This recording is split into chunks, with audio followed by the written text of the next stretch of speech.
Hey everybody, how are you doing today? You know, a lot of people know about the Porsche 924. It's not a Porsche, it is a Porsche, it's not a Porsche. There's controversy about it all over the place.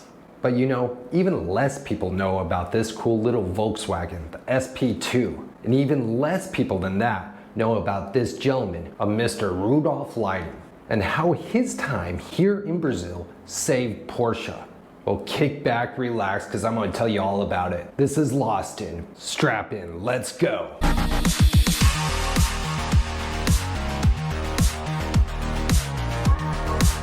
There is only one place to begin this story, and it's with Mr. Rudolph Leiding. Who is he, and why is his story so intricate to the development of the SP2 and the 924? Leiding began his career in Volkswagen Wolfsburg, where he was in charge of repairing military vehicles. Heinz Heinrich Nordhoff, who was in charge of the rebuilding of post-World War II Wolfsburg factory, charged Rudolph in charge of the first post-war assembly line, using any parts that he could find. Leiding used his brilliant creativity and ingenuity to bring an orderly, functioning assembling line out of the post-war ruins of the Wolfsburg factory. This led to a promotion. Nice. And poor Leiding found himself being sent to the United States. Good morning, my neighbors! Hey, fuck you! Yes! Yes! Fuck you too! Where he headed up the first Volkswagen American repair network. Between 1958 and 1965, he was the first director of the VW works in Casal. Subsequently, he transferred to Auto Union GmbH in Ostend, and this is where he became chairman of the board, presiding and overseeing the company's successful launch of the Audi 100. July 1968, Rudolph left Ingolstadt to become the CEO of Volkswagen do Brasil. Cool.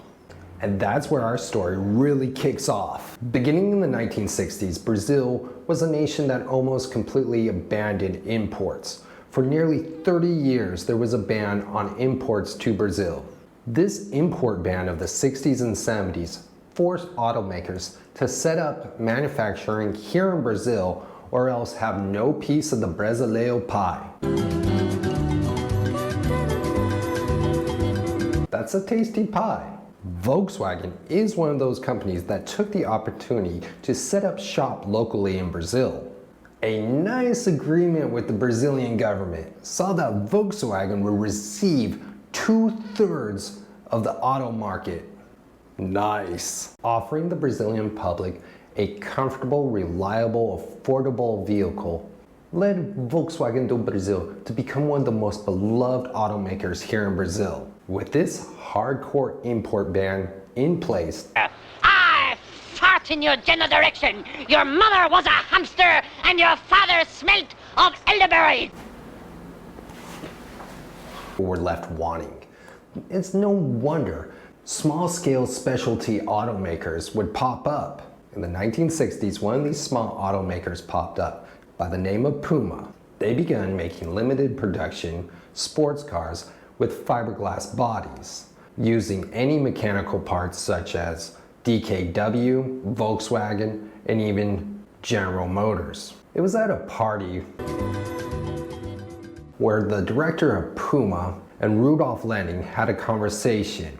Daggers were drawn. The Puma director smugly suggested that since Volkswagen do Brasil did not have a stylish sports car, that a Volkswagen-built Puma should take center stage at the 1969 auto show. Mr. Leiding was less than amused by this statement. I think in fact you could downright say he was outraged. And this would spur the creation of Project X.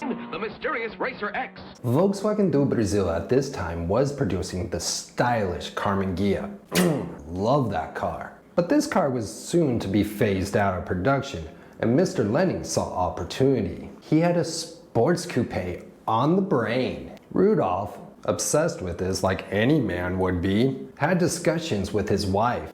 Hi honey, He wanted to know what appealed to Brazilian ladies. He wanted this car to be sold not just to the Brasileiro brothers, not just to the men, but also to the women. Marcio Pencastelli was Volkswagen do Brasil's in-house designer, and he was briefed on Project X. Mr. Leiding's sketches were handed over to Pencastelli, and the order was to build a new sports coupe, a new platform of the locally built Volkswagen variant, which featured typical Volkswagen 4-cylinder Boxster air-cooled motor, which was good. Pencastelli had done an internship at Ghia, so he was more than capable to bring Italian suaveness into this project. And all this despite the fact that he was working with a Type 3 Volkswagen platform. However, it was far more sophisticated than the old school Type 1 Fusca platform. And this was doubly so by 1968.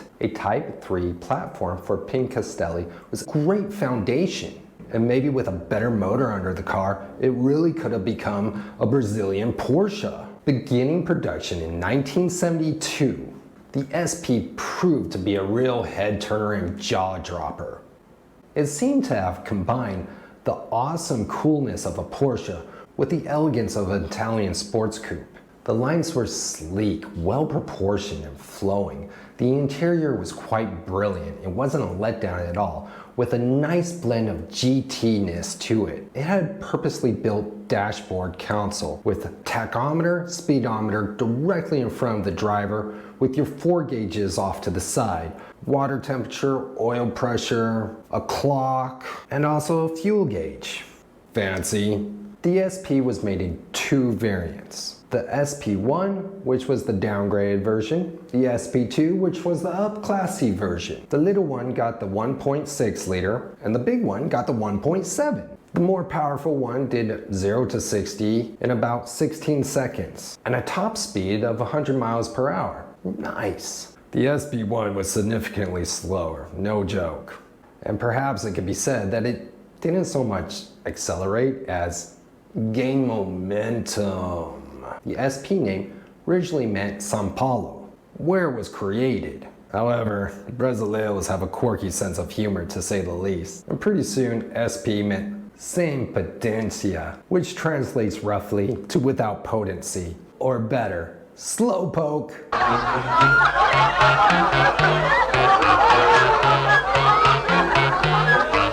There were only 88 SP1s produced. By the time the 88th car was done, the SP line was cancelled, leaving the SP2 as the sole survivor.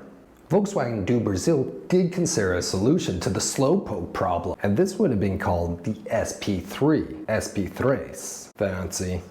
And even fancier, it would be fitted with a 1.8 water-cooled motor, the same engine that was used in the Volkswagen Passat TS. That engine did have a higher compression ratio, did produce 100 horsepower at 6,000 RPMs, and was fitted with twin carburetors. A private company named Dakin offered conversion kits for SP2s. However, these proved to be too expensive, and not many, if any, were even sold. And with all of that being said, those who owned an SP2 found the power more than adequate. They really had affection for these little cars. You know, for a comfortable coupe GT, the power was more than sufficient for a nice little paseando. And the car was really enjoyable to own.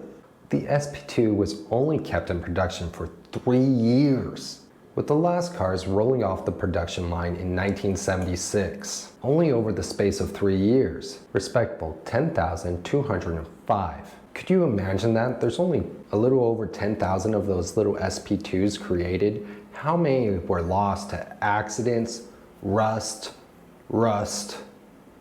and rust? Oh man, I tell you guys, rust. In Mr. Leiding's 3 years here in Brazil, he achieved a 50% increase in Volkswagen do Brasil. His time here in São Paulo saw the birth and creation of the SP2. However, he himself never witnessed its birth. Absent daddy. 1972, Mr. Rudolph was sent back to Volkswagen Wolfsburg, where he headed up his new position as CEO of Volkswagen Germany. This sweet little Volkswagen SP2 had garnered quite a bit of attention. Your reputation precedes you, sir. Everybody in the Porsche Volkswagen circles was talking about it. Although this sweet little car was only produced for 3 years, Volkswagen Germany, they were hot under the collar for something like this. These flames stoked by Mr. Rudolph Leiding as his role as VW CEO. Oh, can you imagine it? He had his little creation there. Now he gets the opportunity to take it home and make it better. Oh gosh, darn it. This Volkswagen coupe that Leiding had instigated in Brazil was truly embraced by Volkswagen Germany, and work immediately began with Porsche to develop a suitable replacement to the 914. Oh, I love you, 914.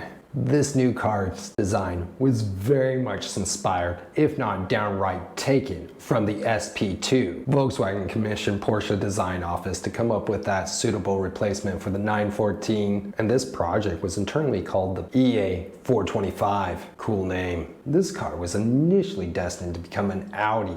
The EA425 had its motor relocated to the front and transaxles in the back, giving a 48-52 weight distribution. Nice! With a largely completed design, 425 was ready to roll off the assembly line, and that's when tragedy hits. The oil crisis of late 1970s forced Volkswagen Germany to reconsider launching such a stylish little car. Mr. Leiding had fears that it would not make the money back in the market. So at last moment, they canceled the little Audi. Porsche was deeply invested at this point. So Volkswagen Germany sold back all the rights, Porsche bought everything back, and began development of the Porsche 924, which saw the release in 1976. However, a lot of people say it's not a Porsche. It's a Porsche. Without that egotistical smirk made by the director of Puma, Porsche would have collapsed, burned out during the economic difficulties of the 80s. They were going under at that time. It was that the 924 was developed into the 944. It was the success of the 944 that gave Porsche the finances to develop the 968 and the 986. Which marked a whole new era in Porsche's development. Think about that. Without this crazy cool little Brazilian sports car, Porsche wouldn't be here today. So a big thank you to Mr. Rudolph Leiding. Without you, we definitely wouldn't have the SP2 or maybe even the 928 or 944, 968 or anything that's come since. So thank you, sir. You know, the little SP2 is such a cool car, such a rare little Brazilian gem. And so many of these have been eaten up by rust. And one of these days, you and me, we're going to go to a Valho Value and we're going to find the most rotted, rusted little poor SP2 and we're going to save it. We're going to bring it home and we're going to rebuild it together. Oh, I can't wait to get there with you guys. But until then, that's it for right now. If you enjoyed this, please subscribe, please share it with your friends and family. It really means a lot to us here at Lost In. And also, I look forward to everybody's corrections, comments, stories. It all means so much to me. So thank you for your time, your energy. Até a próxima. Ciao, ciao. See you on the flip side.